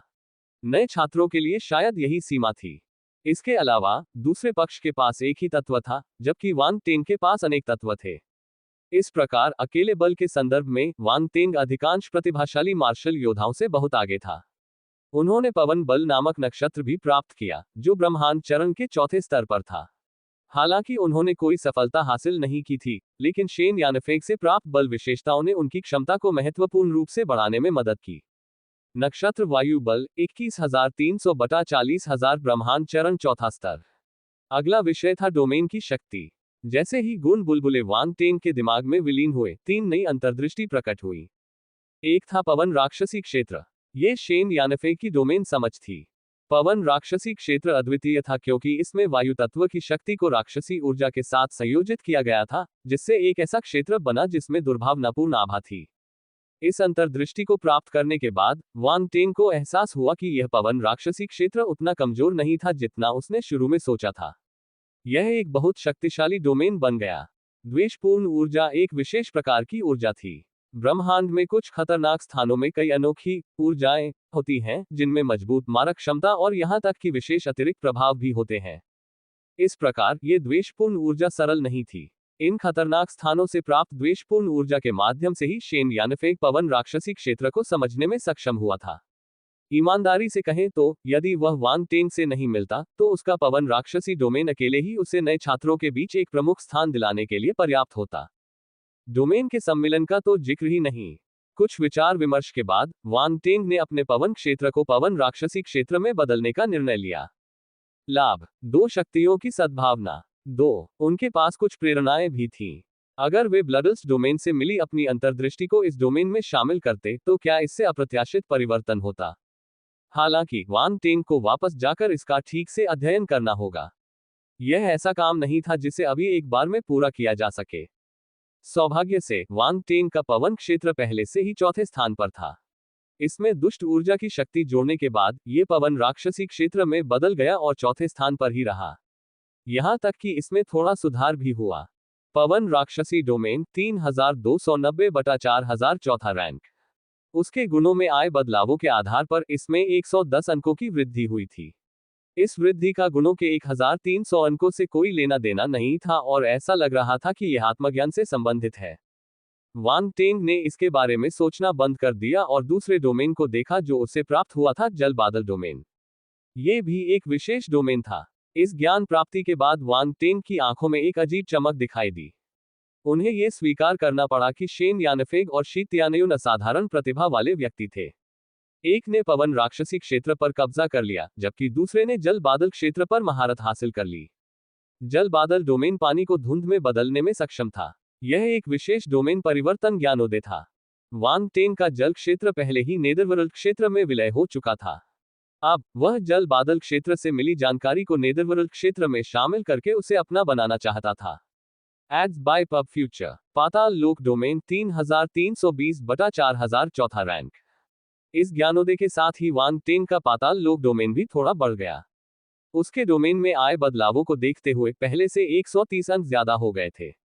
अब उसके पाताल लोक के क्षेत्र में धुंध और बादलों के परिवर्तन का भी संकेत था, जिससे यह और भी अधिक रहस्यमय और अप्रत्याशित हो गया। भविष्य में यदि वह अपने पाताल लोक डोमेन का उपयोग करेगा तो उसके शत्रु संभवतः इसके रहस्यमय परिवर्तनों के कारण अपने जीवन विकल्पों पर प्रश्न चिन्ह लगाएंगे। वांग टेंग मुस्कुराया। उसने आखिरी डोमेन की ओर देखा, पवन बादल डोमेन। यह वह क्षेत्र था जिसे शेन यानफेंग और शी तियानयुन ने संयुक्त रूप से प्रदर्शित किया था, लेकिन अब यह वांग टेंग का था। वांग टेंग की आंखें चमक उठी। उसने अपनी आंखें बंद की और उस क्षेत्र को ध्यान से देखा। उसे वह काफी दिलचस्प लगा। हवा और बादल की तथाकथित शक्ति वास्तव में हवा और पानी के क्षेत्रों की शक्तियों का संयोजन थी, जो वांग टेंग के बवंडर कौशल के समान थी। हालांकि इसमें वांग टेंग के टोर्नेडो कौशल जितनी विविधताएं नहीं थी। अनुकरण करने लायक एकमात्र चीज जल तत्व शक्ति का जोड़ था। वांग टेंग की टोर्नेडो श्रृंखला में जल की शक्ति को एकीकृत नहीं किया गया था। इन जानकारियों के साथ वह अपने टोर्नेडो कौशल के भीतर जल तत्व को बढ़ा सकता है। हालांकि विंड क्लाउड डोमेन के केवल 3000 अंक थे। इसे केवल दूसरे रैंक तक ही बढ़ाया जा सका। पवन बादल डोमेन 2000 द्वितीय श्रेणी। अगर वह इसे तीसरे स्थान पर ले जाना चाहता था तो उसे बस एक और अंक की जरूरत थी। हालांकि यह एक अंक एक विभाजक था। Ads by pub Future. मैं सिर्फ एक अंक दूर हूं। मैं एक और अंक क्यों नहीं ले सकता? वांग टेंग अवाक रह गया। उसने अपना सिर हिलाया और अन्य विशेषता बुलबुले की ओर देखा। स्वर्गीय राक्षसी पवन दमन ब्लेड। जल बादल तलवार कौशल। 2 युद्ध तकनीकें। इसके अलावा वे सभी ब्रह्मांड स्तरीय युद्ध तकनीकें थीं। वांग टेंग के दिमाग में 2 आकृतियां उभरी। एक अपनी ब्लेड स्किल का अभ्यास कर रहा था, जबकि दूसरा अपनी तलवार स्किल का अभ्यास कर रहा था। वे एक दूसरे के साथ हस्तक्षेप नहीं कर रहे थे, बल्कि एक दूसरे के पूरक लग रहे थे, जिससे एक भयानक दृश्य बन रहा था। इन 2 तकनीकों से वांग टेंग को कुछ एहसास होने लगा। इन 2 युद्ध तकनीकों को डोमेन की तरह ही एक साथ मिलाया जा सकता है। वे एक संयुक्त तकनीक बना सकते हैं। इसके अलावा अगर इन 2 तकनीकों को मिला दिया जाए तो वे शाश्वत स्तर तक पहुंच सकते हैं। शेन यानफेग और शी तियानयुन उन 2 डोमेन को समझने और उन्हें विलय करने में सक्षम थे। इसका कारण भी इन 2 तकनीकों से संबंधित था। At NovelBin at ads by pub future. यह एक विरासत थी। वांग टेंग आश्चर्यचकित हुए बिना नहीं रह सके। यह वाकई एक आश्चर्य था। पहले तो उन्होंने सोचा कि ये केवल 2 सरल ब्रह्मांड स्तरीय युद्ध तकनीकें हैं, लेकिन बाद में पता चला कि इन्हें एकीकृत किया जा सकता है और उनकी शक्ति शाश्वत स्तर तक पहुंच सकती है। यह एक शाश्वत चरण युद्ध तकनीक थी। वांग टेंग के पास कई शाश्वत स्तर की युद्ध तकनीकें और यहां तक कि दिव्य स्तर की युद्ध तकनीकें भी थीं, लेकिन उन्हें और अधिक युद्ध तकनीकें प्राप्त करने में कोई आपत्ति नहीं थी। ये सही है। चूंकि यह मेरे पास आया है, इसलिए यह भाग्य का काम होगा। मैं इसे कृतज्ञतापूर्वक स्वीकार करता हूं। वांग टेंग ने शेन यानफेग और शी तियानयुन की ओर देखा और मुस्कुराए बिना नहीं रह सका। दरअसल उसने यह उम्मीद नहीं की थी कि इन 2 भीड़ों से इतना बढ़िया ऊन मिलेगा। शेन यानफेग और शी तियानयुन ने एक दूसरे का साथ दिया और जाने की तैयारी करने लगे। अचानक उन्होंने देखा कि वांग टेंग उनके चेहरे पर एक अजीब सी मुस्कान के साथ उन्हें देख रहा था। उनके दिल की धड़कनें रुक गईं। उन्हें डर था कि उसका कोई छिपा हुआ मकसद है। क्या, और क्या चाहिए तुम्हें? शेन यानफेग हकलाया। कुछ नहीं, मैं बस तुम्हें देखना चाहता था। तुम अब जा सकते हो। वांग टेंग अवाक रह गया। उसे ये देखकर मजा आया कि ये दोनों इतने डरे हुए लग रहे थे। उसने उनके लिए अब और मुश्किलें खड़ी नहीं की और मुस्कुराते हुए हाथ हिलाया। तो फिर, क्या हम जा सकते हैं? शी त्यानयुन ने पूछा। चलो चलें। क्या तुम चाहते हो कि मैं तुम्हें दावत दूं? वांग टेंग ने झल्लाते हुए कहा। कोई जरूरत नहीं, कोई जरूरत नहीं। हम खुद ही अपना इलाज कर लेंगे। शेन यानफेग और शी त्यानयुन ने जल्दी से अपने हाथ लहराए और भाग गए जैसे किसी जंगली जानवर से भाग रहे हो। वांग टेंग ने उन दोनों को उससे दूर भागते हुए देखा और अपनी आंखें घुमाई। फिर वह शेष विशेषता बुलबुले को देखना जारी रखता है। इसके बाद दो दिव्य स्तर की प्रतिभाएं थीं, वायु तत्व और जल तत्व। वांग टेंग इन दोनों प्रतिभाओं के लिए पहले से ही दिव्य स्तर पर पहुंच चुका था। उसके गुणों में वृद्धि ने इन दोनों प्रतिभाओं को एक महत्वपूर्ण बढ़ावा दिया। दिव्य स्तर जल प्रतिभा 8500 बटा 50,000। दिव्य स्तर पवन प्रतिभा 2100 बटा 50,000 लाभ। दो शक्तियों की सद्भावना 3। दिव्य स्तर की पवन प्रतिभा दुर्लभ थी, इसलिए इसे सामान्य रूप से बढ़ाना आसान नहीं था। वांग टेंग के पास जितनी भी दिव्य स्तर की प्रतिभाएं थी, उनमें से दिव्य स्तर की पवन प्रतिभा सबसे कमजोर थी। इस बार वह आखिरकार बाकियों के बराबर पहुंचने में कामयाब हो गया। जैसे जैसे उसकी पवन प्रतिभा में सुधार हुआ, वांग टेंग की आंखों में एक हरे रंग की रोशनी चमक उठी। उसे लगा कि नक्षत्र पवन बल के बारे में उसकी धारणा और नियंत्रण में बहुत सुधार हुआ है। अचानक उसे लगा कि वह हवा है। उस समय आभासी ब्रह्मांड में वांग टेंग ने दिव्य तूफान पक्षी का सामना किया और उससे दिव्य स्तर की वायु प्रतिभा प्राप्त की। इस प्रक्रिया में उसने अपने जीवन को जोखिम में डाल दिया। यहां तक कि दिव्य तूफान पक्षी द्वारा उसे मार डाला गया और उसे मृत्यु का रोमांच अनुभव हुआ। यह कोई साधारण मौत नहीं थी। यह एक ऐसी मौत की प्रक्रिया थी जो शरीर के टुकड़े टुकड़े होने के समान थी। एक ऐसा अनुभव जो दर्दनाक भी था और रोमांचकारी भी। वांग टेंग को इसके बारे में सोचकर थोड़ा असहज महसूस हुआ। सच कहें तो यह पहली बार था जब उन्होंने मृत्यु की इतनी वास्तविक अनुभूति का अनुभव किया था, और यह स्मृति अभी भी स्पष्ट है। सौभाग्य से यह आभासी ब्रह्मांड में हुआ। अगर यह वास्तविक ब्रह्मांड में हुआ होता तो वांग टेंग विशेषता बुलबुले को उठाने की हिम्मत नहीं करता। अब पीछे मुड़कर देखने पर वह कुछ भावुक हुए बिना नहीं रह सका। वांग टेंग को अचानक दिव्य तूफान पक्षी से फिर से मिलने की इच्छा हुई। उसे अपने अपमान का बदला लेना था। Ads by pub Future. दुर्भाग्य से दिव्य तूफान पक्षी आभासी ब्रह्मांड में भी दुर्लभ था। वांग टेंग शायद इसे फिर से न पा सके। उन्होंने पहले भी कई बार प्रयास किया था, लेकिन उन्हें दिव्य टेम्पेस्ट पक्षी उसी स्थान पर नहीं मिला था। वांग टेंग ने अपना सिर हिलाया और इन विचारों को एक तरफ धकेल दिया। उसने आखिरी कुछ विशेषता बुलबुलों को देखा। अंततः केवल ब्रह्मांड क्षेत्र आत्मा और ब्रह्मांड क्षेत्र ज्ञानोदय विशेषताएं ही बची। शेन यानफेंग और शी त्यानयुन ने कई गुण खो दिए। उनके कुछ हजार अंक थे। वांग टेंग की आत्मा और ज्ञानोदय की विशेषताएं थोड़ी बढ़ गईं। फेंग यून एलायंस के सदस्यों ने भी वांग टेंग को महत्वपूर्ण मात्रा में आंकड़े और ज्ञानवर्धक गुण प्रदान किए। आत्मा 26,500 बटा 2 लाख ब्रह्मांड क्षेत्र। ज्ञानोदय 1,36,500 बटा 3 लाख ब्रह्मांड क्षेत्र। वांग टेंग ने विशेषता बोर्ड पर नजर डाली और संतुष्टि में सिर हिलाया। जैसा कि प्रतिभाशाली मार्शल योद्धाओं से अपेक्षा की जाती है, वह हर दिन उनसे विशेषता बुलबुले की खेती करके अपनी खेती को जल्दी से बढ़ा सकता था। बेशक यह सब उनकी कटाई तकनीक पर निर्भर था। आत्मा और ज्ञानोदय गुणों को प्राप्त करने के लिए उसे बिजली के तमाचे का उपयोग करने की आवश्यकता थी। विशेषता बुलबुले उठाने के बाद वांग टेंग अखाड़े से नीचे उतर गया और यू क्यूकियाओ और अन्य लोगों के साथ शामिल हो गया। बॉस, इस बार आप कमाल के थे। आपने किंग्यान सोसाइटी के अध्यक्ष से भी भिड़ने की हिम्मत की। क्या आपने फैंग किंग्यान के चेहरे पर भाव देखा? मुझे लगा कि वह अपना आपा खोने वाला है और आपको मारने वाला है। वेड ने वांग टेंग को देखते ही तुरंत बड़बड़ाना शुरू कर दिया। वह खुद वांग टेंग से भी ज्यादा उत्साहित लग रहा था। Ads by pub Future. क्या किंग्यान सोसाइटी का अध्यक्ष? मैंने उसके बारे में कभी सुना भी नहीं है। उसके बारे में मत सोचो, वांग टेंग ने हाथ हिलाकर कहा। ऐसा नहीं लग रहा था कि उसे इसकी कोई परवाह ही नहीं है। ये सही है, वह फैंग किंग्यान कहीं से प्रकट हो गया है और चाहता है कि आप शेन यानफेंग को रिहा कर दें और फैंग किंग्यान को छोड़ दें। बेशर्म, वेड ने सहमति जताई। आप उसके जैसे लोगों के प्रति नर्म नहीं हो सकते। अगर नहीं तो वह आपका फायदा उठाएगा। वह खुद को बहुत ऊंचा समझता है। वांग टेंग ने वेट के कंधे को थपथपाया और उसे शिक्षा देते हुए एक आश्वस्त मुस्कान दी। इस मोटे आदमी को मालूम है कि वह क्या कह रहा है। उसमें क्षमता है। बस यू किकियाओ ने अपनी आंखें घुमाई। वह अब उनकी बातें सुनना बर्दाश्त नहीं कर सकती थी। वांग टेंग का शेख ही बघारना एक बात थी, लेकिन अब वेट की चापलूसी के कारण यह उसके लिए थोड़ा ज्यादा हो गया था। वे एक दूसरे के पूर्णतः पूरक प्रतीत होते थे। उत्तम। ये सही नहीं है। आपके पास जरूरी ज्ञान की कमी है। आपको वेट से सीखना चाहिए। देखिए उसकी समझ कितनी गहरी है।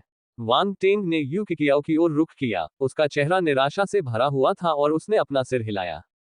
Ads by pub future. Yu Qiqiao, क्या आपको आवश्यक ज्ञान का अभाव है? पर्याप्त समझ नहीं है? क्या फैंग किंग्यान ऐसा व्यक्ति था जिसे आसानी से उकसाया जा सकता था? उसे संदेह था कि यदि वेट को वांग टेंग से पता चल गया तो उसे ये भी पता नहीं चलेगा कि उसकी मौत कैसे हुई। वू दे और अकादमी के मध्यस्थता संघ के अन्य सदस्य वहां से गुजर रहे थे। जब उन्होंने वांग टेंग के शब्द सुने तो उनके चेहरे पर अजीब भाव आ गए। इस आदमी ने कुछ भी कहने का साहस किया। उसने किंग्यान सोसाइटी और फैंग किंग्यान को नाराज कर दिया। क्या उसे कोई चिंता नहीं थी? वांग टेंग, बधाई हो। वू डे पास आया और मुस्कुराया। इसमें बधाई देने वाली क्या बात है? यह अच्छी बात नहीं है। वांग टेंग ने मुट्ठी बांधकर वू डे का अभिवादन किया और मुस्कुराते हुए कहा, मैं इस बार आपके समर्थन की सराहना करता हूँ, वरिष्ठ। अन्यथा किंग्यान सोसाइटी के लोग और भी अधिक घमंडी होते। वह जानता था कि फैंग क्विंग्यान ने अंत में उस पर हमला क्यों नहीं किया। इसका मुख्य कारण अकादमी के मध्यस्थता पार्षद वू दे की उपस्थिति थी। अकादमी मध्यस्थता संघ के पार्षद का एक विशेष दर्जा था। यहां तक कि फैंग किंग्यान जैसे गुट के अध्यक्ष भी उसे अपमानित करने की हिम्मत नहीं कर सकते थे। आपको मेरा शुक्रिया अदा करने की जरूरत नहीं है। यह अकादमी के मध्यस्थता संघ की जिम्मेदारी है। अकादमी के नियमों के अनुसार फैंग किंग्यान आपके साथ कुछ भी करने की हिम्मत नहीं करेगा, वू डे ने सार्थक लहजे में कहा। लेकिन एक बार जब आप अकादमी से बाहर हो जाते हैं तो हम आपकी सुरक्षा नहीं कर सकते। मैं समझता हूँ। अकादमी के अंदर ही काफी है, वांग टिंग ने प्रसन्न मुस्कान के साथ उत्तर दिया। एट नोबल बन एट। वो देखी आंखों में जिज्ञासा की झलक दिखी। उसका ये जूनियर काफी आश्वस्त लग रहा था। क्या उसके पास फैंग किंग्यान के खिलाफ खड़े होने का कोई उपाय है? उसे याद आया कि वांग टेंग एक महान कीमियागर था, इसलिए उसे फैंग क्विंग्यान से डरने की जरूरत नहीं थी। वो दे ने सुना था कि वांग टेंग हाल ही में 2 शाश्वत चरण के वरिष्ठों से परिचित हुआ है। ये व्यक्ति कोई साधारण ब्रह्मांड स्तर का मार्शल योद्धा नहीं था। अन्यथा फैंग क्विंग्यान ने वांग टेंग को भर्ती करने के लिए ऐसा घुमावदार रास्ता नहीं अपनाया होता। संपर्क टॉस।